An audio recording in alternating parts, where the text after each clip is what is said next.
Assalamualaikum warahmatullahi wabarakatuh. Bersama Sopandi Ahmad melalui channel Opan Ahmad.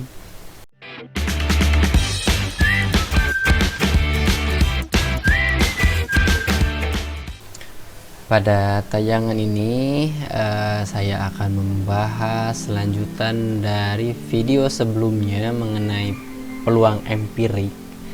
Dan pada kali ini yang akan kita bahas ini bagian dari peluang teoretik, tapi kita belum membahas peluang teoretik ini secara menyeluruh. Jadi bertahap ya. Kita bahas dulu sebelum lanjut ke apa itu peluang teoretik dan bagaimana menyelesaikan soal yang berkaitan dengan peluang teoretik. Ada bagian dari peluang teoretik ini yang perlu kita pahami terlebih dahulu. Nah, ingat ya, pada pertemuan sebelumnya kita sudah bahas bagaimana peluang ini terbagi ke dalam dua bagian, yaitu peluang empirik dan peluang teoretik, di mana masing-masing bagiannya ini memiliki ciri khas tersendiri. Nah, ini perlu dipahami karena ketika mendapat permasalahan, ketika mendapat soal, tidak dibunyikan pada soal itu apakah itu peluang empirik atau peluang teoretik. Biasanya sih yang disebutkan itu yang empirik ya, tapi tidak, walaupun tidak disebutkan itu sudah bisa kita pahami bahwa itu sebenarnya peluang empirik. Begitupun dengan peluang teoretik. Ciri-cirinya, jika pada kasus peluangnya itu, jika peluang yang ditanyakannya itu melibatkan percobaan, ini dipastikan peluang yang dimaksud adalah peluang empirik. Sementara kalau dalam soalnya itu tidak ada bentuk percobaan ya, tapi hanya kata-katanya tuh kejadian, katakanlah kalau dalam pengundian sebuah dadu, peluang muncul mata dadu dua tanpa diawali dengan percobaan melempar dadu sebanyak berapa kali. Nah, itu sudah dan tidak ditunjukkan frekuensi dari masing-masingnya gitu ya, dari masing-masing mata dadu. Itu sudah dipastikan soal tersebut merupakan soal dari peluang empirik. Sementara ini pada peluang teoretik, tanpa perlu tahu frekuensi dari masing-masing kemunculan kejadian itu, kita harus langsung memahami berapa banyak kejadiannya. Jadi dalam peluang teoretik ini nanti kita akan mengenal yang namanya ruang sampel. Nah, ruang sampel inilah yang akan kita bahas pada tayangan ini ya. Nah, inilah yang akan kita bahas pada tayangan ini. Karena dari ruang sampel ini kita bisa memperoleh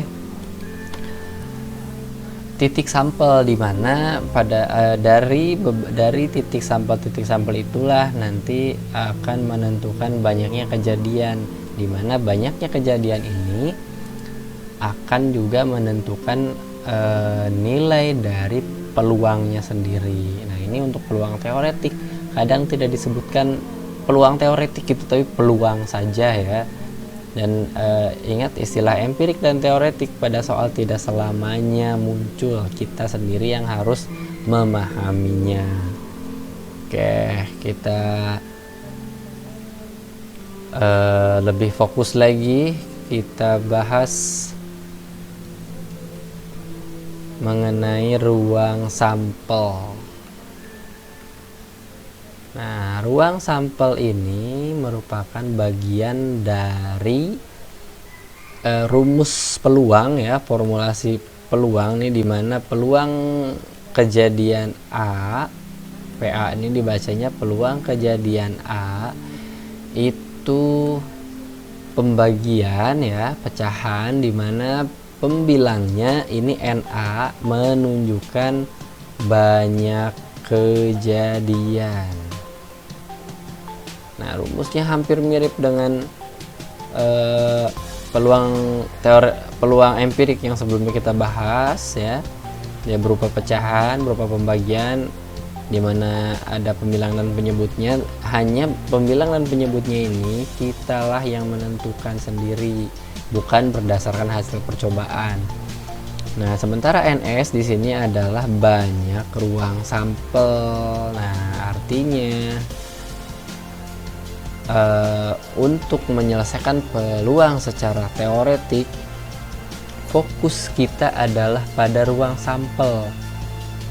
Nah, jadi sebelum kita menentukan peluangnya, terlebih dahulu kita harus tahu ruang sampel dari kejadian yang sedang dipermasalahkan, ya, sedang dibicarakan pada permasalahan. Oke, dan ini yang namanya peluang, ingat pada pembahasan sebelum video ini itu dikatakan bahwa peluang itu nilainya selalu berada di antara 0 dan 1, karena kalau 0 itu tidak mungkin terjadi dan kalau 1 itu pasti terjadi, ya. Kalau namanya peluang ini bahasa Inggrisnya itu kan probability, ya, kemungkinan, berarti dia berkisar antara 0 dan 1. Oke. Nah, untuk memahami ruang sampel ini, ruang sampel ini ini adalah himpunan, ya.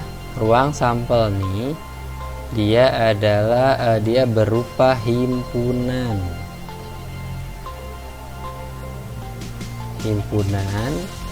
yang anggotanya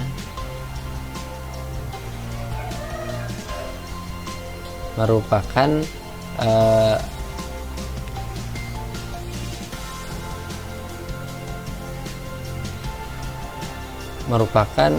ini semua kemungkinan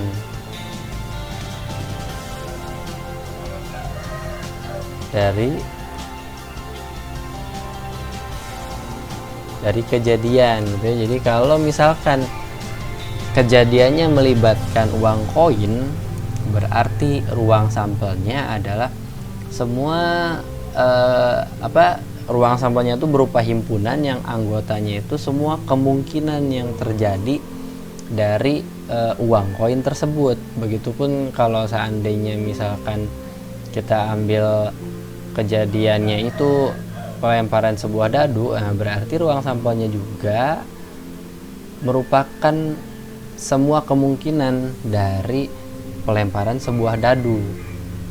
Itu yang dimaksud dengan ruang sampel. Jadi ingat, ruang sampel ini berupa himpunan, ya. Nah, sekarang untuk lebih memahaminya kita perhatikan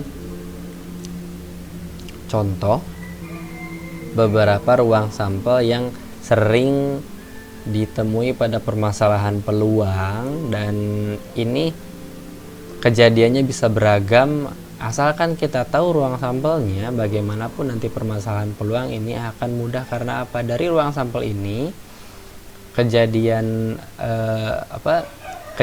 itu merupakan himpunan bagian dari ruang sampel yang juga merupakan himpunan. Misalkan yang pertama, sebelum kita ambil, katakanlah untuk satu buah koin, ya, satu buah koin. Nah, ketika kita membicarakan sebuah koin, satu buah koin, itu yang terbayang adalah yang bakalan muncul, yang akan muncul itu hanya dua kemungkinan. Kalau nggak muncul angka, ya muncul gambar, gitu ya. Nah, ini ketika kejadiannya melibatkan satu buah koin. Nah, sehingga ruang sampel dari kejadian yang melibatkan satu buah koin ini adalah himpunan yang anggotanya angka, gambar. Artinya ruang sampelnya ini adalah himpunan dengan anggota angka dan gambar, di mana banyak anggota ruang sampel ini yang dinotasikan dengan NS itu sama dengan 2. Nah, di sini hubungannya, ya. Ketika sudah menentukan ruang sampel, ketika sudah menentukan ruang sampel, nah banyaknya ruang sampel inilah yang digunakan pada peluang. Nah, contoh lainnya lagi, misalkan kita yang biasa muncul pada permasalahan peluang, misalkan ini sebuah dadu. Nah, bayangkan ya, dadu itu berbentuk kubus, dimana masing-masing sisinya menggambarkan sebuah bilangan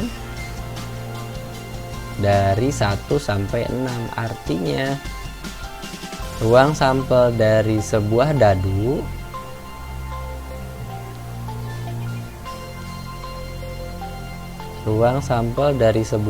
itu adalah himpunan yang anggotanya sisi-sisi dari dadunya itu sendiri. Berarti kan 1, 2, 3, 4, 5, 6.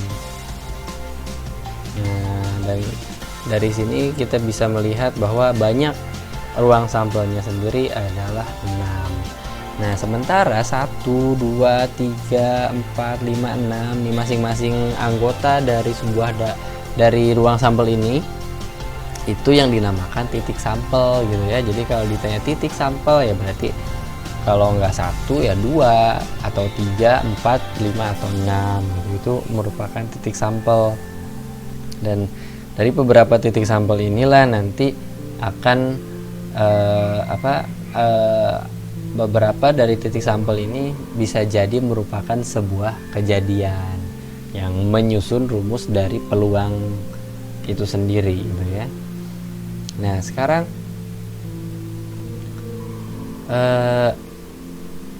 pada contoh 1 tadi, bagaimana kita menentukan ruang sampel dari pelemparan sebuah koin.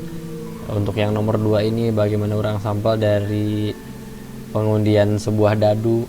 Bagaimana ketika kejadiannya itu misalkan melibatkan 2 buah koin. Nah, ketika melibatkan lebih dari 1 lebih dari 1 objek, nah ini kita bisa gunakan beberapa metode. Salah satunya misalkan nih 2 buah koin. Kan ada koin pertama kita gambarkan sebagai angka gambar, kemudian koin kedua juga pastinya angka dan gambar kemungkinannya ya. Sehingga dari sini kita bisa memperoleh pasangan-pasangan angka-angka, angka gambar, gambar angka, gambar-gambar. Ini adalah ruang sampel dari kejadian yang melibatkan 2 buah koin, angka-angka, angka gambar, gambar angka, dan gambar-gambar. Atau bisa juga selain dengan menggunakan tabel nih, untuk lebih umum lagi, untuk kejadian yang lebih dari 2 koin misalkan ya, kita bisa menggunakan diagram seperti ini. Misalkan kita buat di sini kan kemungkinan koin pertama ini kalau tidak angka ya gambar. Kemungkinan koin keduanya sama ya, kalau bukan angka ya gambar gitu. Dan di sini akan muncul pasangan-pasangan di mana yang pertama kemungkinannya adalah angka-angka, kemudian angka gambar, kemudian gambar angka, dan gambar-gambar. Dan itulah cara menentukan ruang sampel dari 2 buah koin. Begitupun kalau seandainya ketika misalkan kejadiannya melibatkan 2 buah dadu, nah kita gambarkan bahwa dadu itu kan kemungkinannya 1, 2, 3, 4, 5, 6. Sudah untuk dadu pertama. Untuk dadu kedua begitu juga, 1, 2, 3, 4, 5, 6. Dan di sini akan kita lihat ada pasangan 1,1, 1,2, 1,3, 1,4, 1,5, 1,6 dan seterusnya, sehingga dari sini kita bisa perhatikan bahwa untuk kejadian dua buah dadu itu banyaknya akan menjadi sama dengan 36. Sementara tadi ya untuk kejadian untuk dua buah koin banyak ruang sampelnya ini ada 4. Nah seperti itu ya, kalau kita sudah bisa menentukan ruang sampel, kemudian nanti kita padukan dengan banyaknya kejadian, nah dimana kejadian ini pasti akan mengambil titik sampel atau anggota dari ruang sampel itu sendiri, kita bisa menentukan peluangnya. Dan pembahasan mengenai peluangnya akan kita bahas pada pertemuan yang berikutnya. Nah semoga pembahasan ini dapat memberikan pemahaman kamu mengenai bagaimana cara menentukan ruang sampel. Terima kasih telah menyaksikan tayangan ini. Sampai jumpa lagi. Assalamualaikum warahmatullahi wabarakatuh.